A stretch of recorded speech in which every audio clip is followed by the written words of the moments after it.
Hey there, I'm Jeff with Home Repair Tutor, and I don't usually wear sunglasses because it's not normally sunny in Pittsburgh, but it is today. Hey, I'm gonna show you how to install outdoor landscape lighting. So in this video, we're gonna be installing outdoor landscape lighting, low voltage, like this right here. And if this is something you need to do because your steps or your outdoor space is not well lit, check out this video. So let's get started. For this project, I chose the 200 watt power pack, and you'll have to figure out what size power pack to use for your landscape lighting. And the reason I chose this size is because I'm going to be installing a large floodlight, and the output of that is about 50 watts. I'm also going to be putting in 4 path lights, and each one of these path lights, the output is 11 watts. So 11 times 4 is 44 watts, plus the 50 watts for the floodlight, that's 94 watts, and that's well within the range of the power pack that I'm holding right here. So 94 watts is less than 200 watts. That's good. These power packs, they've got terminals on the bottom, and that's where you'll install the wiring. In this case, I need to use a hammer drill, like this one here, and set it to the hammer setting because I need to drill 2 holes into the mortar using this Tapcon drill bit. And the Tapcon drill bit comes with Tapcons. And the distance between the 2 holes on the power pack is about 4 inches. Now, it's much easier to drill into mortar than brick. Place a mark on the mortar, then measure over the 4 inches because that corresponds with the holes on the back of the power pack. Now, in this case, I'm using Tapcons, the blue Tapcon there, and I'm putting the drill bit in, and I'm setting the depth of the hammer drill so that it stops about 1/4 inch beyond the total length of that Tapcon. So I'm drilling 2 holes in, and the stop on the hammer drill stops it at the depth that I need.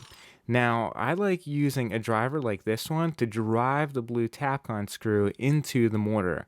And these blue Tapcons are perfect for this project. They're meant for drilling into cement or mortar or brick. So I recommend them if you've got a brick siding like I do here. And then you just mount the power pack. I chose 12/2 low voltage wiring for this project to prevent voltage drops. Voltage drops cause your lights to dim, and I just wanted to avoid that altogether. So what you'll do is dig a trench from the power pack to your first light, and you can use either a half moon edger like I'm using here, or a spade shovel to dig about a 6-inch trench for that wiring. You'll splice the wire so that it separates by about 2 inches, and then you'll strip off the insulation, about 3/4 of an inch of the insulation. You'll place the bare copper wire, stranded wire, underneath the silver terminal. So spin the wire using lineman's pliers, and then place the bare copper wire under the terminal screw, and make sure that that insulation does not touch the silver terminals. Bury the wire leading from the power pack to your first light, and then just place dirt over it. It's that simple. The first light I'm installing is this large floodlight because it projects light up onto the house and makes the house look awesome at night. The lights have these cable to fixture connectors. There's a top cap to them. There's a base like this one here. And then there's a contact. There are 2 contacts that pierce the wire. So what you'll have to do is slide the wire into the base of the cable to fixture connector.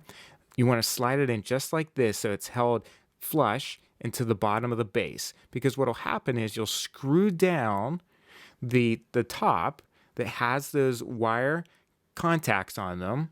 Those contacts will pierce the cable and allow electricity to flow to the light. So just double check that electricity is flowing to the light before you move on to your next light fixture. Run the cable to the next wire fixture and do the exact same thing. Connect the wire to the cable to fixture connector and just double check that the lights work. If you have problems tightening the top of the wire, the cable to fixture connector, you can use a hex wrench to tighten it down. So here's the end result. Here's what my steps look like kind of at dusk. Pretty sweet, right? And you can get the same result using these lights. At the end, you'll have to bury or loop the cable back to the power pack. Now in this case, I just put tape on the bottom of the the wire on the end of the wire and buried it. Well, there you have it. That's how you can go about installing outdoor landscape lighting. I hope that you liked this video. If you did, give it a click on the thumbs up button over on YouTube. That way somebody else can see it and benefit from the video. And if you haven't already done so, you can also click on the subscribe button. That way you'll get my videos every single Friday. That's when a new one comes out, especially for you. And I love doing this stuff. I love DIY. So check out the subscribe button because it might help you out with the project you have down the road. All right, thanks again. Take care. I hope you have a great day. See you soon.